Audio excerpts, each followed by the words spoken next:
Good afternoon. Third movement snack of the day, coming from myself. Kels and Dave are all good, just other things going on. Kels has been on football coaching duty today, and Dave has been on LLT, teaching business elsewhere. So that's why you've had me for a triple trio, a triple whammy, triple Townley trio. And anything you want to call it. Just like the olden days, really. Off of the olden days when I did 3 a day for about 6 weeks, actually. But anyway, talking to myself, I'm in the twilight zone where there's no one here. Maybe today's the day that everyone decides, do you know what, I'll catch up, or something else more important to do. Who knows? Either way, I need to ramble on for about another 4 minutes, just in case alive movement snackers do want to come in, of which someone has now done that. I don't know who it is yet, but my little counters told me a couple are coming in. Here they are. I'm imagining you all racing to the finish line, or the start line actually, or a bit previous. Who's coming in? Sorry, I've just spotted that on my wrist. Get rid of that. Afternoon, Ian. Come on in, Bolton. How's your movement minutes gone today? Anything to report? It's been a quick 4 hours. Headlines, please, for since you've been gone. See what I did there? If you, today's pre-message was a bit of a classic from Rainbow. Since you've been gone. So since you've been gone, what you've been doing for 4 hours, please? 4-hour headlines. Ian, anything to report? Ken, anything to report? While you're deciding if there's anything to report, it's Sunday, which means it's final day of this week's Sway. I think a final add-on, just to draw a line under this one. Crikey, she says, I've just been working out the add-on is, trying to remember what it was. Yes, I remember. It's come back to me. Since you've been gone, bitterly cold, really windy. I've had my hat on most of the day. I've been out and about, just had a quick trot. So I've just whipped my hat off. So I've got hat hair. Not that it makes any improvement or any difference. Gillian with a J has been changing the beds. Headline from Ian, lazing about. Headline from Doris, I'm here. Any headlines will do. Oh, hang on a minute. The natives are back. But she okay. wants to come in. Emma wants to come in. Oh, she's over there. She doesn't want to see you lot. She just wants to get into her bed. Sorry, Ian. The dog is over there. I don't know if you can see her. Should we try a bit of a turnaround? There she is. Nothing to report in Emma's afternoon, clearly.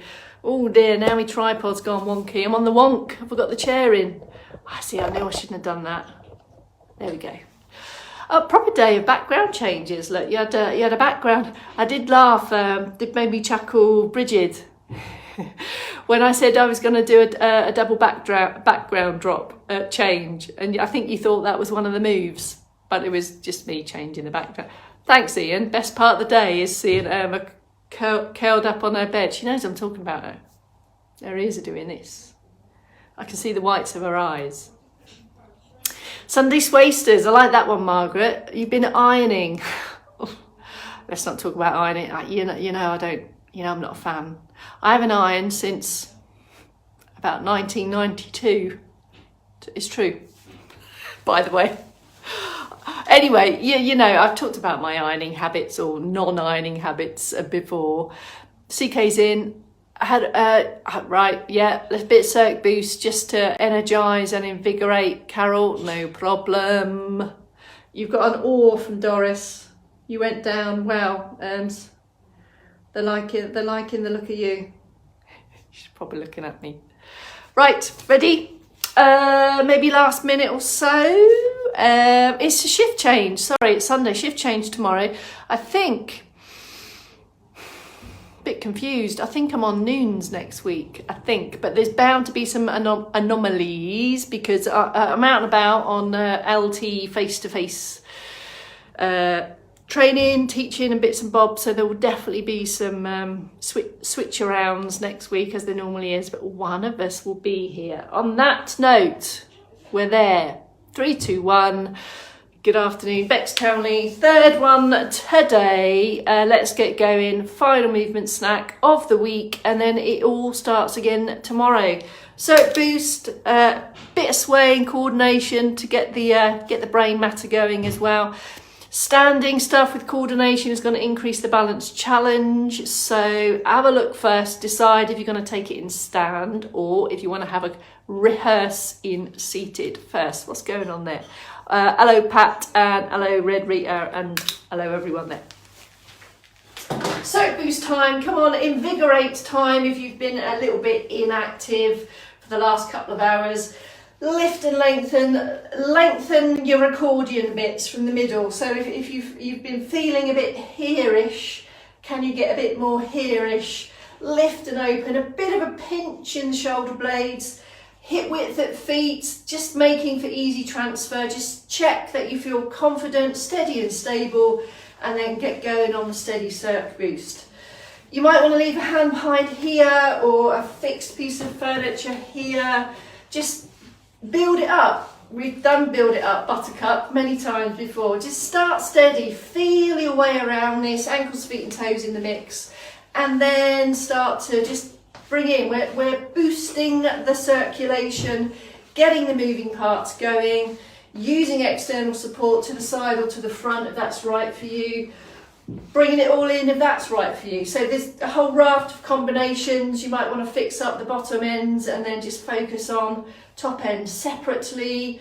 Note that when I do the top end only, my feet are wider, and then I nudge them back into hip width to get going on the steady march and then build it up again. So that's your standing options. Seated options, you may choose to remain into the back of the chair. Hello, I am here in a minute now when I come into active sit. There we go.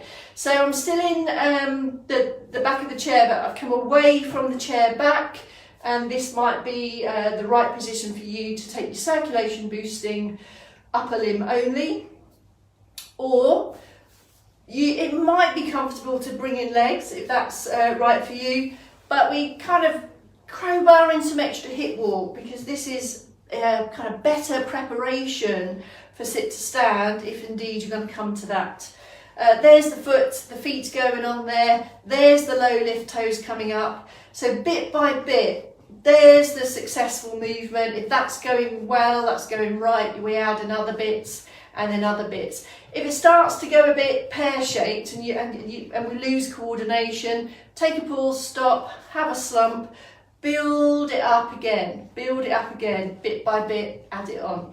Other options could be a steady sideways, guiding the elbow back, light touch of the hands there, that might help with coordination. Have you got that? Have you had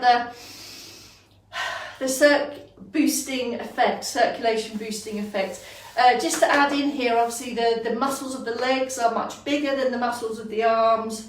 So the legs are probably going to get that boost effect a little bit sooner, a little bit more, bring it on a little bit sooner, perhaps arms only would. But I think it's safe to say and reinforce, the more bits are moving, the greater demand for oxygen to those bits and bobs.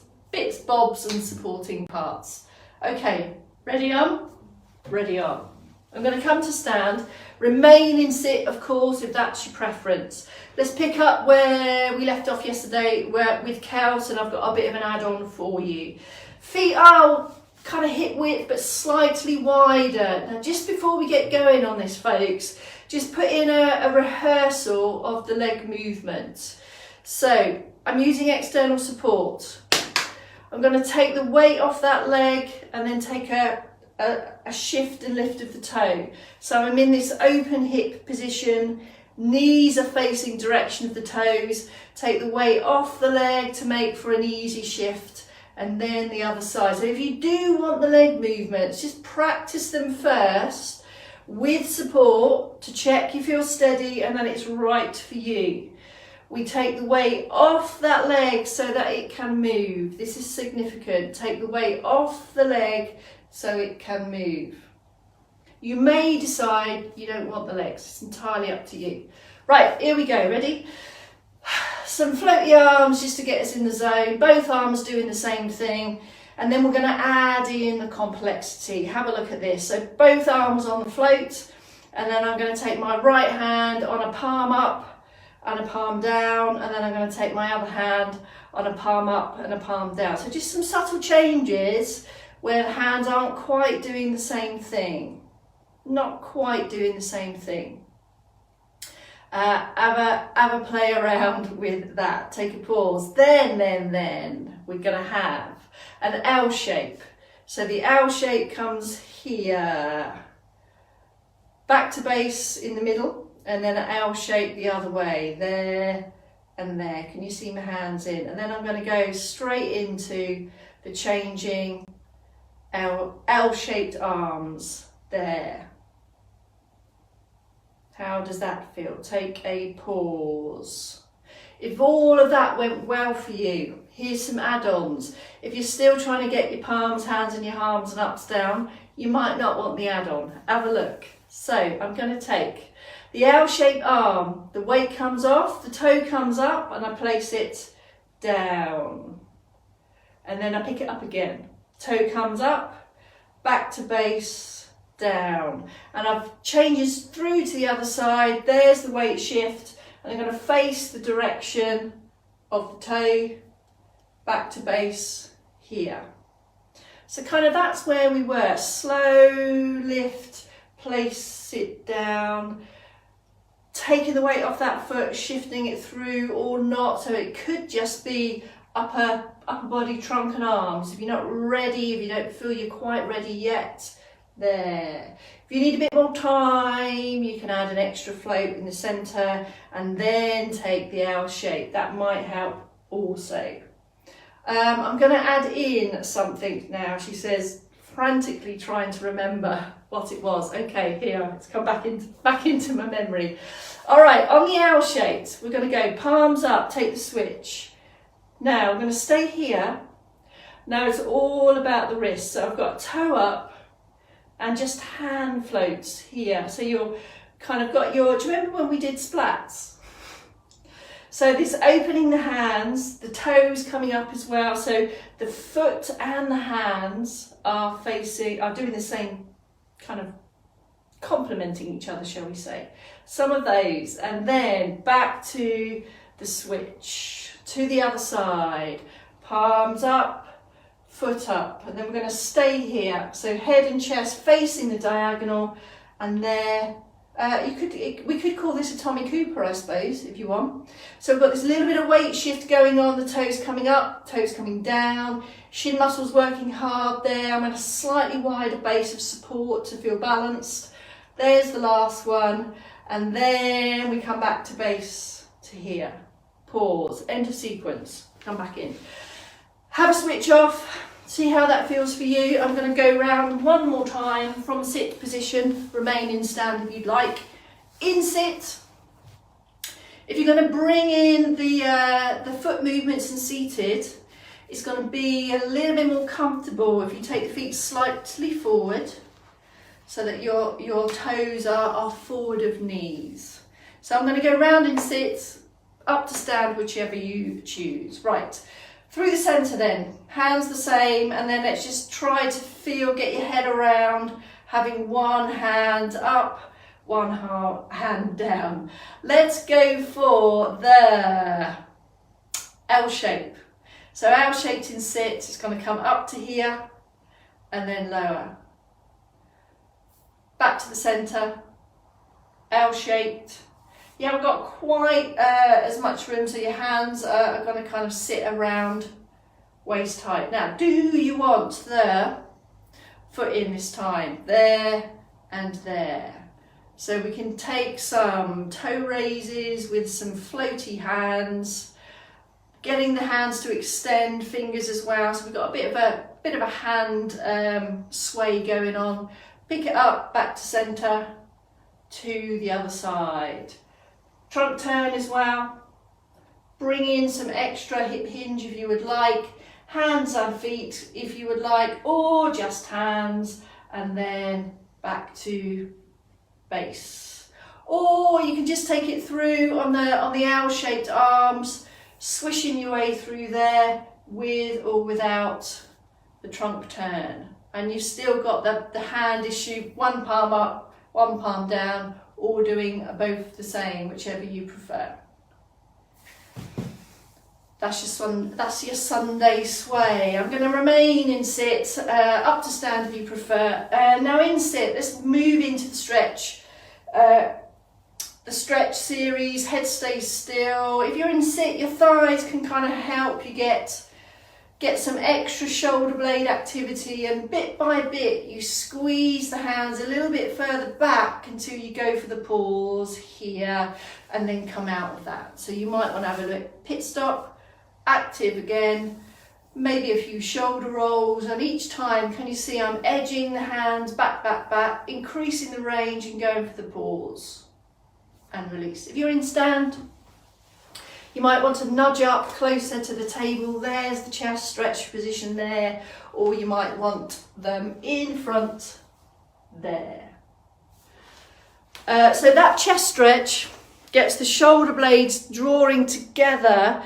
You can see there's the extension. We're stretching the chest muscles here, helping with upright postures for balance, and all upper body movements, all arm movements, as are the next stretch positions. Active through the centre, kind of airbags under the arms. By that I mean that your hands aren't kind of too close, a little bit lift and open, and then just a few rehearsals. How comfortable to get the hands, kind of walk the fingertips round to the back of the head, and then just kind of go for a bit of a pausey moment. You might want to support the arm, that might feel comfortable, or you might just be happy to hold it in this position for a little bit longer, just to encourage the muscles on the back of the arm here to stretch a little bit more. If that's not comfortable, or you want to try something else, we could try moving into this kind of position. Lift and lower slow. And you might want to bring the breath with that. You might do, you might not. There's the breath in, and there's the breath out. And this one here, when you're lifting both arms at the same time, your rib cage is definitely going to be involved with that. Or singles.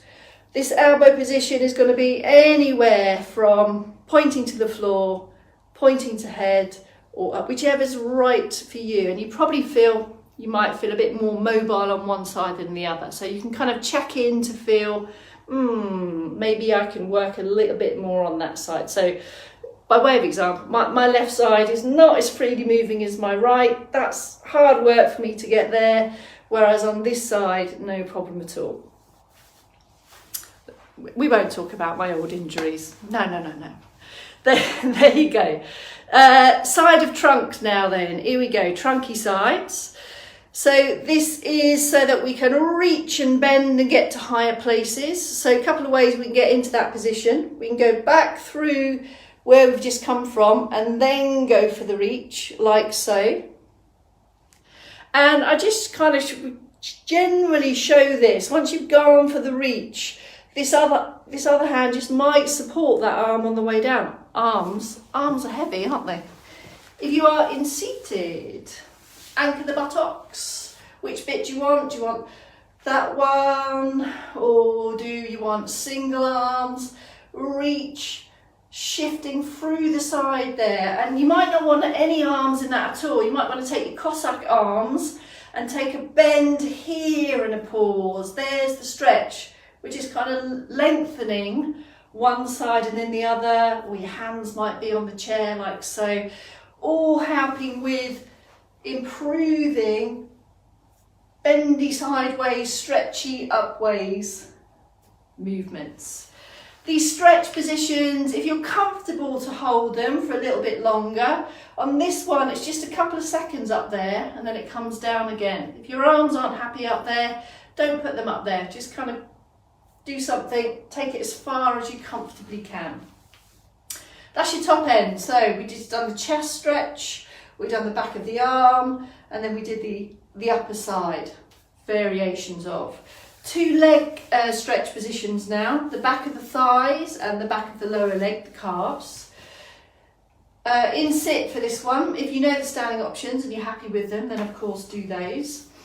The thing to kind of feel your way around for these leg stretch positions is what's going on here around the pelvis. So to come high up onto your sit bones, increase the distance between your first rib and the hip there, then take your leg out. Comfortable leg, knee off the lock, foot is fairly relaxed. Take the breath in, slow squeeze. How does that feel? And we talked about hip hinges at noonday today. So you're looking to keep the back straight, you're hinging from around the hips, and just take a pause. Can you feel that stretch sensation here? And after a while that might start to relax and you might feel you can get squeezed a little bit further there. So over time, slowly in, slowly out, creeping down a little bit further.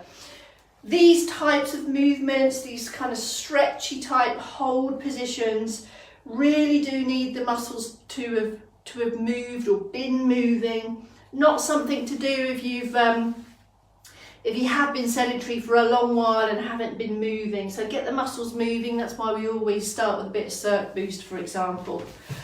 Did you feel the stretch? You can repeat those if that feels good for you. Lift before you go. If you start to feel your muscle trembling or shaking a bit, you've gone a little bit too far, so you can come back off that, ease off the gas. So just start to explore how much control you have around this stretch position. Such a critical one, an important one for freely moving hips and stride length, just to name a couple. All right, change of stretch position now. The trunk is going to stay upright. High up on sit bones, knee off the lock, but this time it's there. We've done lots of a fair bit of toe raising activity today in this movement snack. So last bit there, but this time with the hold. Shin muscles are working. These are the muscles that lift the toes when you walk in order to get the stretch on the back of the calf. Can you feel that there? Now you might feel that your shin muscles get tired. And that you're not able to stay there for any length of time. That's okay, just over time, build it over time, it will improve. Think about pressing the heel forwards. Shin muscles are working in order to stretch the calf muscles. And if you just imagine more flexibility here in the calf muscles means more mobility at the ankle. You might want to take those in standing. Side up on your fixed support, outer leg, comfortable step back, and then lower that heel down. You get a double whammy if you take the standing calf stretch. Let me just turn sideways so you can see a better view there. As the heel goes down, there's the calf stretch, and then you've got this extra stretch here in the front of the hip. And as you'll see, you'll need that one as well if you're looking to increase your stride length as part of being more confident and agile on your feet. Any amount of foot pedals or adjustments that you need. Take the outside leg, is the stepping leg farthest from the support there. And if you want to kind of nudge up, you can also do this on the side of a wall. You could start to double up your stretch positions there, work through a whole range of double whammies, upper and lower body.